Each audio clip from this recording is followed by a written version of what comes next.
Buongiorno e benvenuti a TG Sicilia, i titoli del nostro telegiornale.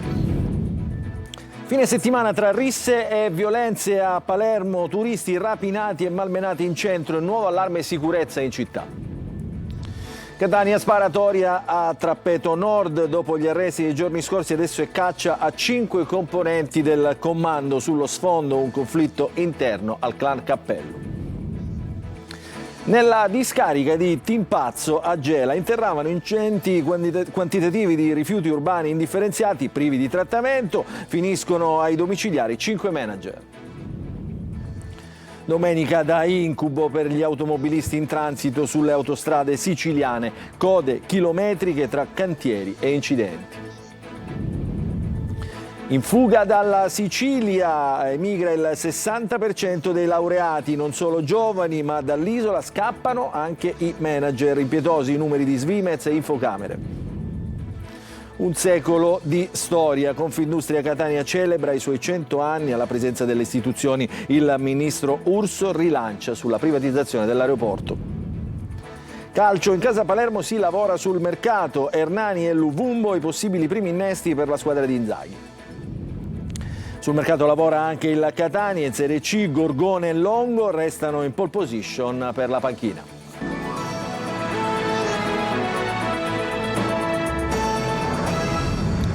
Ancora buongiorno, apriamo il nostro telegiornale con una notizia dell'ultima ora che arriva da Siracusa. È stato ritrovato il cadavere di un uomo di circa 40 anni dentro un'auto in contrada Muraglie Mele tra Floridia e appunto Siracusa. Sono stati alcuni automobilisti in transito a notare il veicolo fermo, sul posto sono arrivati i vigili del fuoco, il personale del 118 e i carabinieri che conducono le indagini. Ovviamente vi aggiorneremo nel corso di questo notiziario e ovviamente nel corso degli altri telegiornali. Adesso andiamo a Palermo perché non solo Zen, Sferracavallo e Tommaso Natale, a Palermo continua a tenere banco anche la mancata sicurezza nel centro storico. Nel weekend risse e violenza dei turisti sono stati rapinati e malmenati, dunque è nuovo allarme sicurezza a distanza di una settimana dalla visita del ministro dell'Interno Matteo Piantedosi in città. Il servizio di Marco Gullà. Risse, rapine, molestie ai turisti, spaccio di droga H24. Non è un girone dantesco, bensì il centro storico di Palermo. Nonostante appelli e denunce, la parte centrale della città continua ad essere territorio di bande che terrorizzano residenti e turisti. Una signora ci dice, dalle 17 in poi via Macheda e tutte le vie limitrofe diventano invivibili. L'ultimo episodio qualche giorno fa, un turista tedesco malmenato da un gruppo di giovanissimi, una rapina però andata male perché il tedesco ha reagito e messo in fuga i malviventi, tutti stranieri, che si sono poi dileguati per le vie del centro storico. Non bastano 60 telecamere, fermo restando che ci sono ormai telecamere dappertutto, ogni commerciante si dota proprio di delle telecamere proprie, quindi noi pensiamo che abbiamo bisogno di risorse umane che veramente facciano prevenzione, a partire anche dalla polizia municipale, perché le strade devono essere gestite anche dalla polizia municipale dal punto di vista di viabilità, dal punto di vista di suolo pubblico, dal punto di vista di presenza. Alcune turiste sono state molestate soprattutto nella zona della Vucciria e poi spaccio di droga e di crack a qualsiasi ora del giorno con i tossicodipendenti che poi, pur di racimolare qualche euro, rubano e disturbano i residenti. E adesso a Catania le tensioni all'interno del clan Cappello sarebbero alla base della sparatoria avvenuta qualche giorno fa in piazza San Giovanni Calermo. Dopo i 3 arresti si cercano altri 5 componenti del comando. Il servizio di Adelaide Barbagallo. 3 arresti eccellenti, tutti riconducibili al clan Cappello per la sparatoria di piazza Beppe Montana avvenuta l'11 giugno scorso a San Giovanni Calermo. Ma l'operazione della squadra mobile non si è conclusa, le indagini si stanno concentrando adesso sull'identificazione degli altri 5 componenti al comando armato. In queste immagini vediamo alcune fasi della sparatoria con fuoco incrociato. Nello stesso video si vede un altro protagonista che, arma in pugno, si destreggia per poi rifugiarsi dietro il chiosco bar. Quasi 30 i bossoli rinvenuti a ridosso della piazza. E da quella piazza, come in un film d'azione, si era allontanato il gruppetto in scooter intercettato in via San Paolo dai carabinieri del radiomobile e della compagnia di Gravina. Tra gli arrestati anche un sedicenne rimasto ferito al gluteo, ha perso la semiautomatica ed è caduto a terra, poi si è rialzato ed è andato al pronto soccorso e al policlinico. Una volta dimesso, gli agenti e la polizia lo hanno arrestato in esecuzione del provvedimento della procura per i minorenni e lo hanno condotto nel centro d'accoglienza di via Franchetti. Alla base della sparatoria ci sarebbero le tensioni all'interno del clan Cappello. Un presunto sistema di gestione irregolare dei rifiuti nella discarica di Contrada Timpazzo a Gela finisce al centro di un'inchiesta della Direzione Distrettuale Antimafia di Caltanissetta. Sono 5 le persone finite ai domiciliari, sequestrata anche la società che gestisce l'impianto, il servizio di GR Italia. Arresti domiciliari per il manager di impianti SRR Giovanna Picone, per i tecnici Salvatore Parlatore, Giuseppe Bellavia e per i responsabili d'area della discarica di Timpazzo Angelo Collodoro e Salvatore Falduzza. È il risultato dell'operazione dei carabinieri del nucleo operativo ecologico di Caltanissetta e del reparto territoriale di Gela, coordinata dalla DDA Nissena.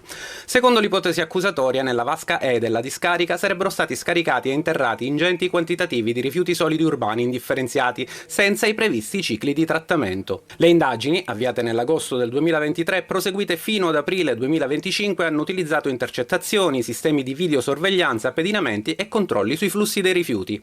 Gli investigatori contestano almeno 1.200 presunte operazioni irregolari per un quantitativo stimato tra le 10.000 e le 12.000 tonnellate di rifiuti movimentati e conferiti senza le procedure previste. Nel mirino anche la gestione dei rifiuti organici. Secondo la ricostruzione degli inquirenti sarebbero finiti in discarica senza il necessario trattamento di stabilizzazione, una circostanza che avrebbe favorito frequenti episodi di incendio.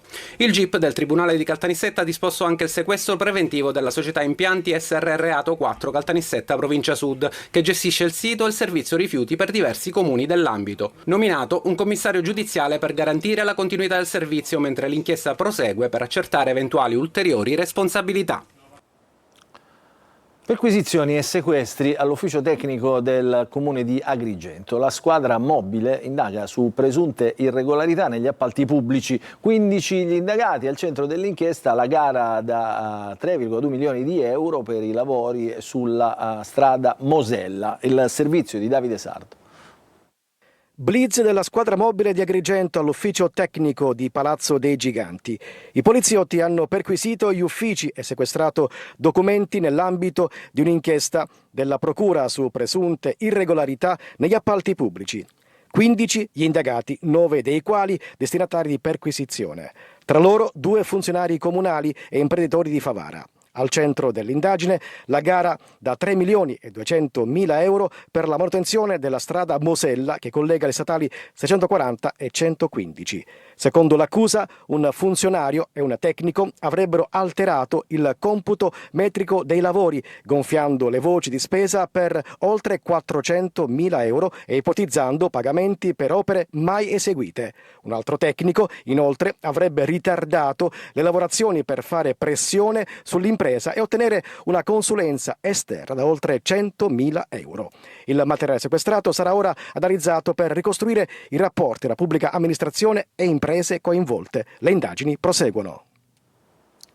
È ancora ricoverato in rianimazione al Policlinico di Messina Antonio Siracusa, il 49enne presidente di Confindustria Agrigento, rimasto gravemente ferito in un incidente in moto avvenuto 2 giorni fa lungo la strada tra Tripi e Montalbano nel Messinese. L'uomo, che viaggiava con la compagna rimasta lievemente ferita, sarebbe caduto in una scarpata mentre cercava di fuggire da un branco di cani randaggi. Adesso domenica da incubo, quella di ieri per gli automobilisti in transito sulle autostrade siciliane, code chilometriche tra cantieri e incidenti. Ci racconta tutto Orazio Longo. Scusi, manca molto per Castellabate? Niente, perché si saranno arraugliate 3-4-5 macchine. Dalla finzione cinematografica alla realtà il passo è brevissimo, quella raccontata nel film Benvenuti al Sud della Salerno-Reggio Calabria. Qui siamo invece a pochi chilometri dallo svincolo per Catania, ma le scene pubblicate sulla pagina Piazza in diretta sono molto simili. Macchine ferme in lunghe file per ore sotto il sole cocente, c'è chi prova ad aprire anche gli ombrelloni per difendersi dalla calura, chi invece beve acqua in abbondanza per allontanare la sete e anche il malumore. Qualcuno la prende con filosofia, qualcun altro meno. Questo succede succede nella prima domenica d'estate, giornata da bolino rosso nelle strade siciliane tra cantieri, incidenti e intoppi vari. Un incubo per molti automobilisti che volevano recarsi nelle principali località di mare, ma anche per chi doveva raggiungere aeroporti, stazioni o semplicemente per chi doveva tornare a casa. Code anche di oltre 3 ore. Le immagini che arrivano sono al tempo stesso mortificanti e allarmanti, ha commentato in una nota il deputato regionale di Forza Italia Salvo Tomarchio, che parla di una non più tollerabile combinazione perversa di cantieri infiniti e caselli non presidiati a fronte di un'affluenza prevedibile di migliaia di veicoli. Insomma, l'estate è arrivata, ma forse i vecchi atavici problemi della viabilità isolana non se ne sono mai andati.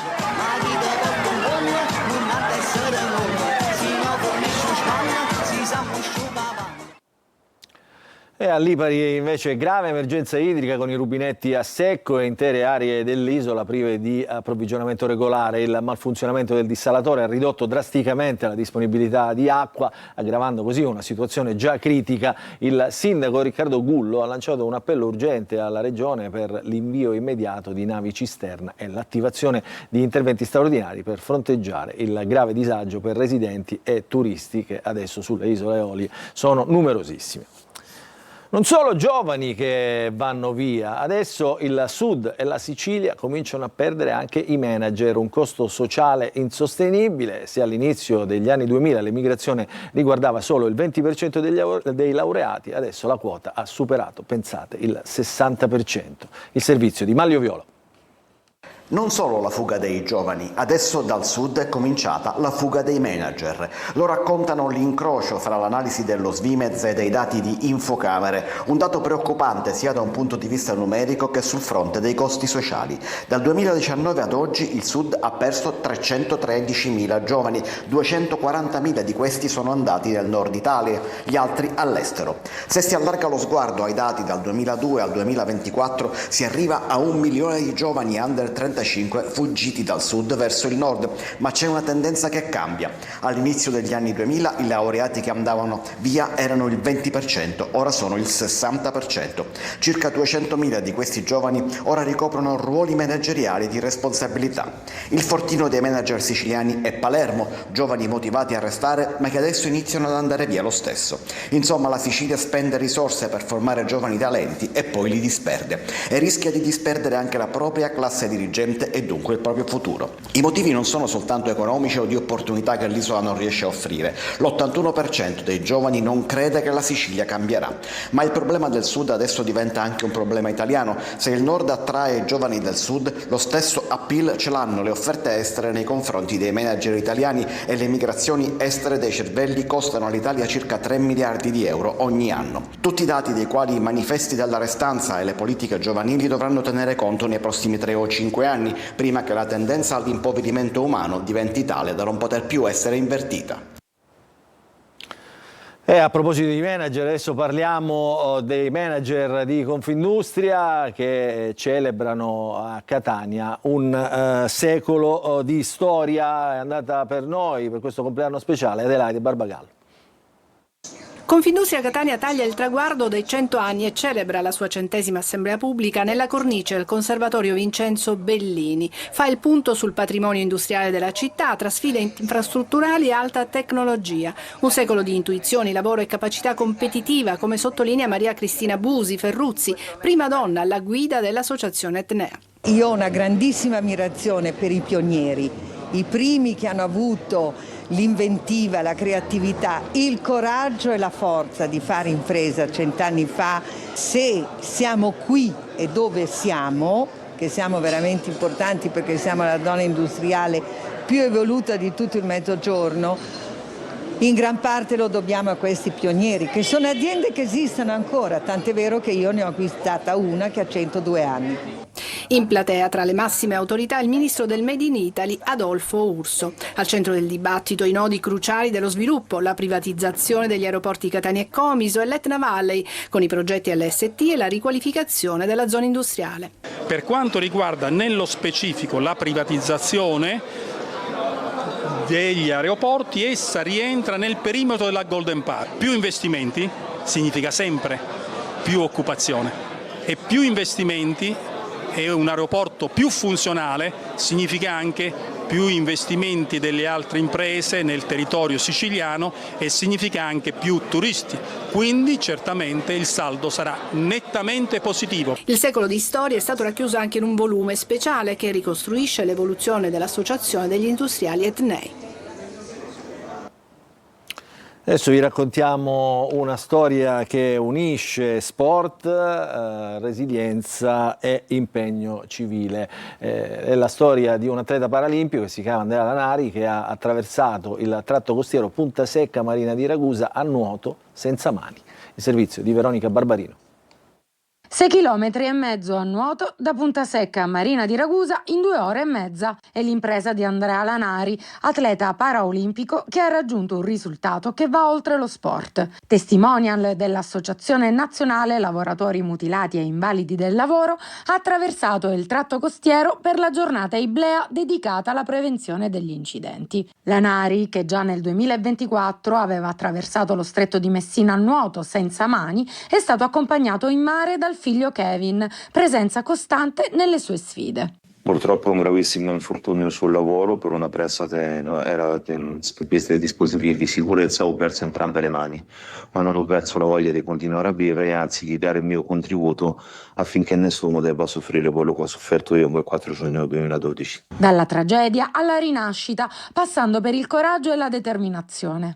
C'è tanto allenamento, ci sono sempre io, mediamente quelle 2-3 ore di moto per 2-3 volte a settimana, nonostante la vita ti mette di fronte a delle grosse difficoltà. Se uno ha la giusta voglia, la giusta caparbietà, la giusta grinta e le giuste persone che ti stanno intorno, si possono ottenere risultati impensabili. Una testimonianza forte che riporta al centro un tema drammaticamente attuale, ricordando che la sicurezza sul lavoro non è un'opzione ma una priorità.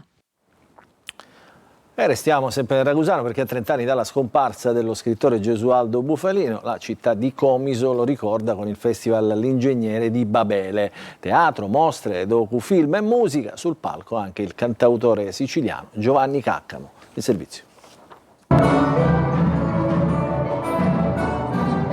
Una serata di intensa suggestione nel loggiato di Piazza delle Erbe a Comiso per celebrare Gesualdo Bufalino. Tra gli appuntamenti del festival, l'Ingegnere di Babele, dedicato allo scrittore, Giovanni Caccamo in concerto. Il cantautore siciliano, accompagnato dalla Sicily Orchestra, ha offerto al pubblico un viaggio narrativo ed emotivo fatto di intrecci, tra le sue composizioni e quelle di altri autori, tra cui Franco Battiato.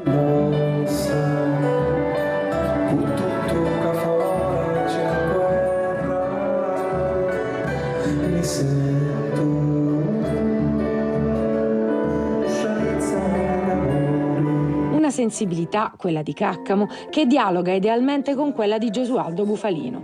Entrambi custodi di una rara complessità espressiva, sostenitori della parola come strumento per comprendere e cambiare il mondo, non soltanto per descriverlo.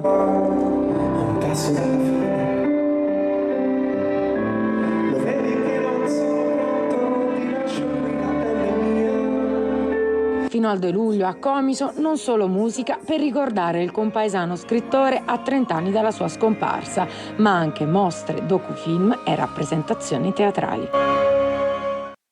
Adesso ci fermiamo per una piccola pausa, poi lo sport, il calcio.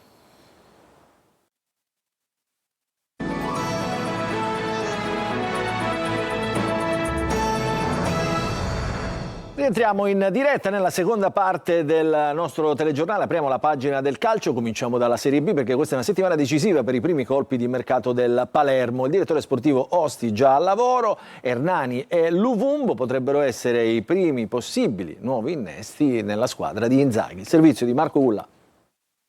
Quella che è appena iniziata dovrebbe essere la settimana dei primi colpi di mercato per il Palermo. Il direttore sportivo Carlo Osti è al lavoro in prima linea per accelerare sui traguardi ritenuti prioritari. Il primo, fondamentale tassello di questa programmazione riguarda la continuità tra i pali. La trattativa per il prolungamento contrattuale di Joronen è ormai addirittura d'arrivo, con le parti che continuano a limare gli ultimi dettagli per formalizzare l'accordo a strettissimo giro di posta.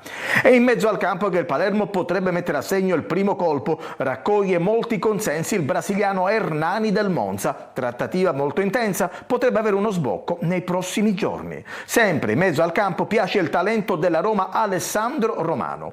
Zito Luvumbo del Cagliari si conferma l'obiettivo di prima scelta invece per l'attacco rosanero. La dirigenza è convinta dalle qualità tecniche dell'angolano, ritenuto perfetto per il gioco di Inzaghi grazie alla sua velocità, alla capacità di saltare l'uomo nell'1 contro 1. Il Cagliari valuta il cartellino tra i 3 e 4 milioni di euro e la volontà da Viale del Fante è quella di provare a chiudere l'operazione in tempi brevi, anche perché Luvumbo avrebbe già accettato di giocare nel Palermo.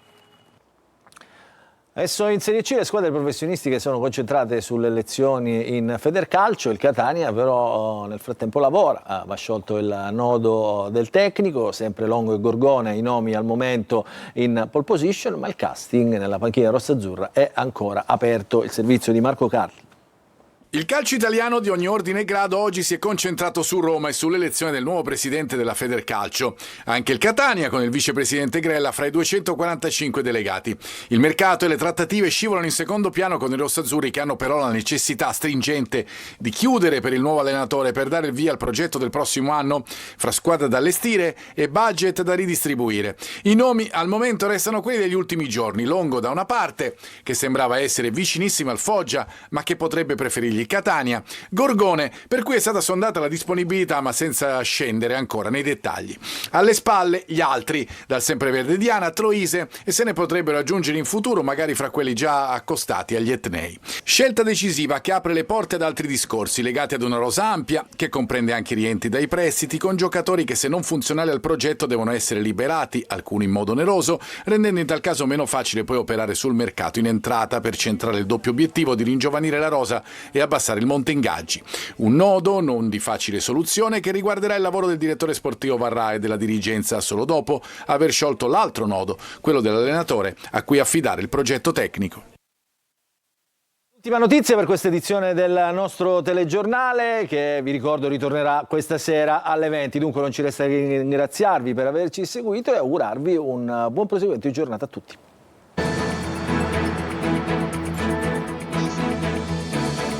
Entra nel mondo dell'informazione con l'app Sicilia Web. Resta sempre aggiornato con le news e le live in diretta.